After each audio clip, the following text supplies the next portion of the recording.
Okay, okay, please, please.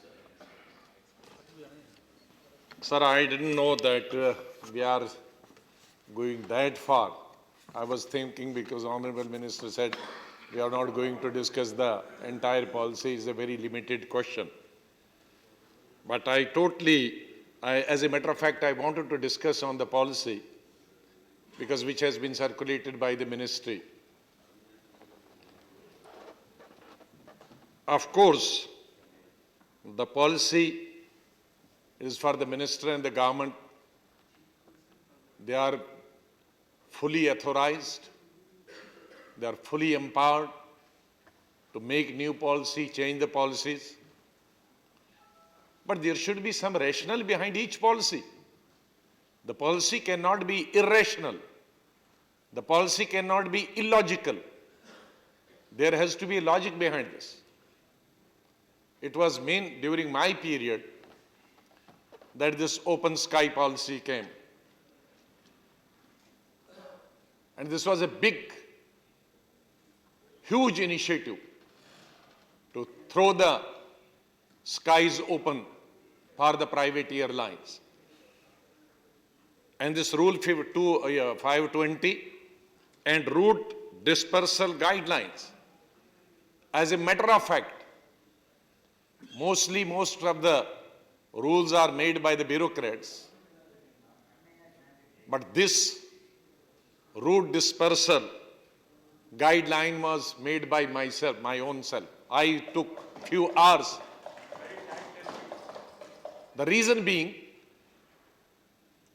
when private airlines were allowed to fly, everybody applied from Delhi to Bombay, Delhi to Calcutta, Delhi to Hyderabad, Bangalore and Chennai. And it was left for the Indian Airlines to operate the loss-making places, the loss-making routes are having with less load factor. Nobody would come forward because each airline had come with an idea to make profit. So which is why I spend myself few days every day, which are the areas where we have less load factor, which are the areas which are less profit making, which are the areas which are huge loss making. So this is how this route dispersal guideline was made, and this was made mandatory for everybody, be private airline or the government airline.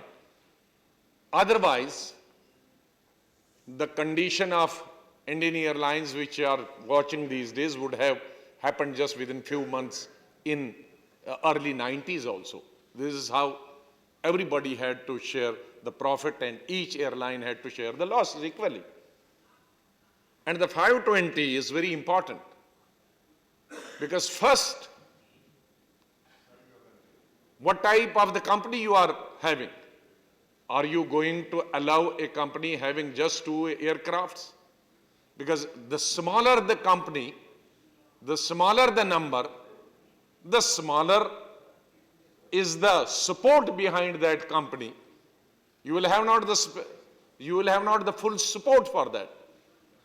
You have to have a good base across the country and here also, which is why it was fixed that the minimum 20 aircrafts and 5 years experience in flying in domestic airline, and in 5 years also you must have a route dispersal guidelines. Now all of a sudden we find a new policy coming up that a particular, I don't know whether I am sorry to say that whether this has been designed for a particular airline. This policy is tailor-made to suit a particular airline and make all the airlines sick. Definitely the other airlines will become sick. Because why should we have a policy? Why should the other airlines who have been working or taking this route for the last 20-25 years, they are going operating in loss-making routes. They had to wait for 5 years, and all of a sudden a airline comes and this airline will fly to international.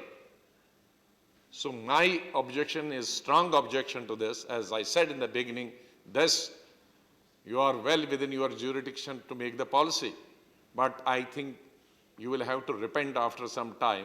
You will make all other private airlines, including Indian Airlines, Air India, sick.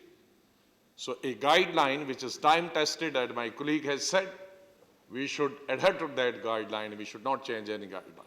Now, another one important thing is, yes, open sky policy is there.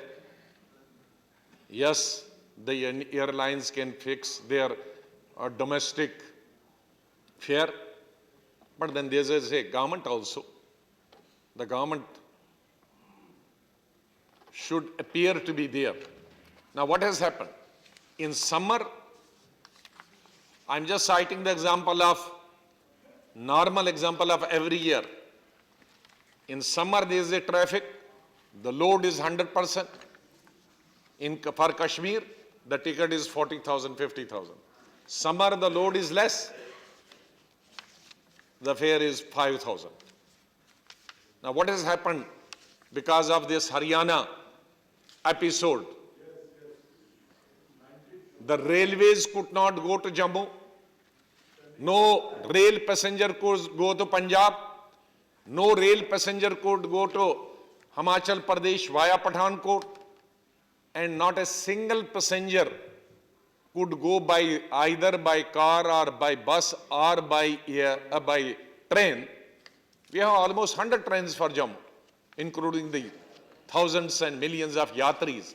They could not go because of the ongoings in Haryana. And what was, so everybody, whether they are people from Punjab or Jammu or Kashmir or from Himachal Pradesh close to Pathankot, they had to fly from here to Jammu for Punjab and for Jammu and Kashmir and from some parts of Himachal Pradesh. And what was the ticket? 90,000 rupees. The normal ticket is 5 to 7,000. And my friend from BJP said 1 lakh. Sir, which world we are living? Then why should we have civil aviation ministry? So they can take advantage. They can take the entire country for ride. How can a ticket of normal 5, 6, 7,000 or 10,000 maximum from this place to Jammu? Because nobody can board the train, nobody can go by car, nobody can take any other mode of transport.